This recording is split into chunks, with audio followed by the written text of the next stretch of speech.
Côte d'Ivoire. Alassane Ouattara peut-il triompher des multinationales dans la bataille du cacao? En Afrique de l'Ouest, le cacao n'est pas seulement une matière première.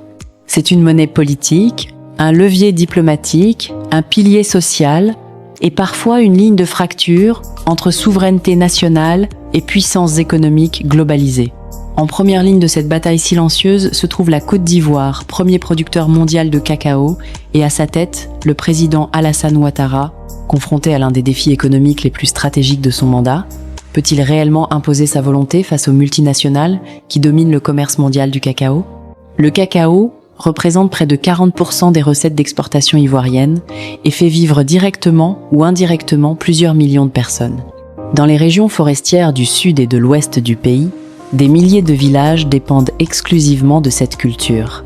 Chaque campagne agricole rythme la vie économique nationale.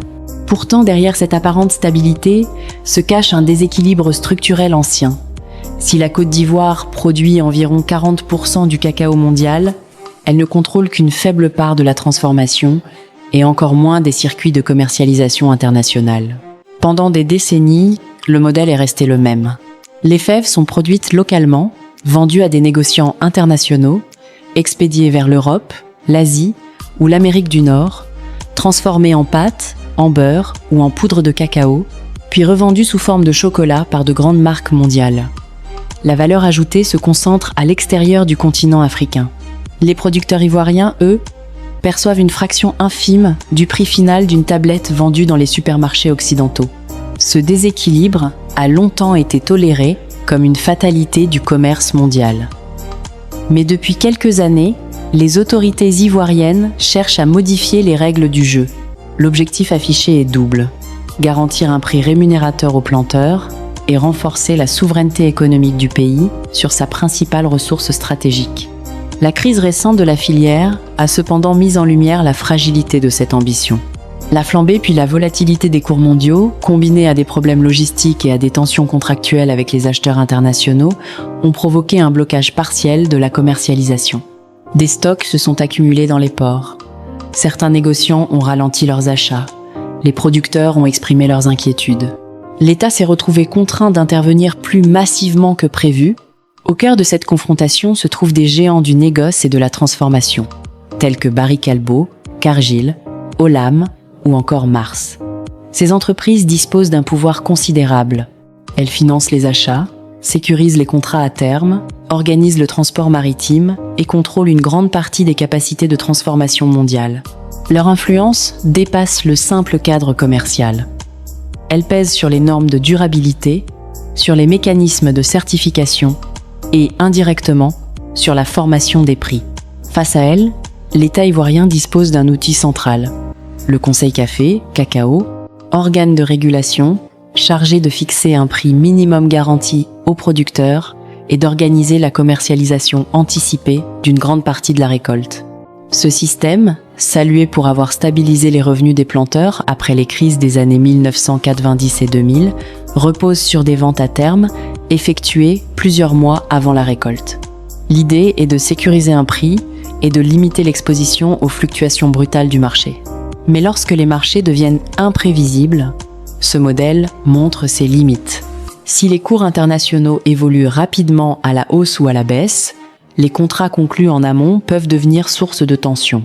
Les acheteurs peuvent hésiter à honorer des engagements jugés trop coûteux ou trop risqués. Les autorités, de leur côté, doivent arbitrer entre crédibilité internationale et protection des producteurs.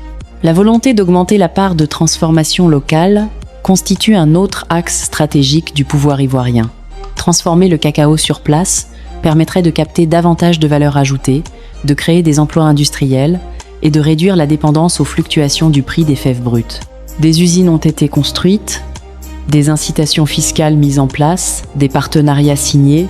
La Côte d'Ivoire revendique désormais un taux de transformation locale avoisinant les 30 à 35%, un progrès notable comparé aux décennies précédentes. Cependant, même cette transformation reste souvent contrôlée par des filiales de groupes internationaux. La montée en puissance d'une industrie nationale indépendante demeure limitée par l'accès au financement, par la technologie et par les réseaux de distribution mondiaux dominés par les multinationales.